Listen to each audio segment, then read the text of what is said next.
मी अजय बोमराव गायकवाड.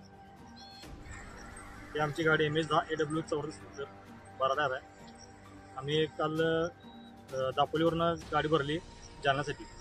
जालन्याला मी निघालेलो. मोरगावच्या जवळ आल्यावरती मोरगावची सुपे हा मधला रस्ता आहे. मोरगावच्या आल्यावरती आम्हाला एका कारनं दाबलं. तेव्हा गाडी आमची साईडला चरवली गेलेली आहे. गाड्यावरून आम्हाला जवळपास गाडीचं एक 2.5-3 लाख नुकसान झालं आहे. एक साईड पूर्ण गाडीची गेलेली आहे.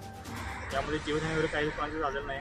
कोणाची तक्रार कसली काही नाही. इन्शुरन्स वगैरे फुल आहेत ना? हां, इन्शुरन्स आपल्या गाडीचा फुल आहे. इन्शुरन्स मिळावा अशी आपली अपेक्षा आहे ना? हां, इन्शुरन्स आपल्या गाडीचा मिळावा ही आमची अपेक्षा आहे.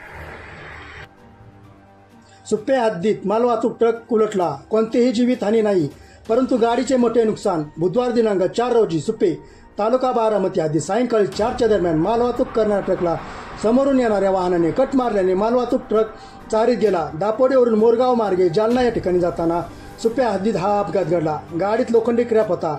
गाडी चारीत पडल्याने मोठे नुकसान झाले असून गाडीची एक बाजू पूर्णपणे खराब झाल्याने जवळपास 2 ते 3 लाख रुपयांचे नुकसान झाले असून भरपाई मिळावी. यात कोणतीही जीवितहानी झाली नसल्याची माहिती गायकवाड अजय यांनी दिली. U24 तास न्यूज, उंडवडी सुपे, युवराज इंदलकर.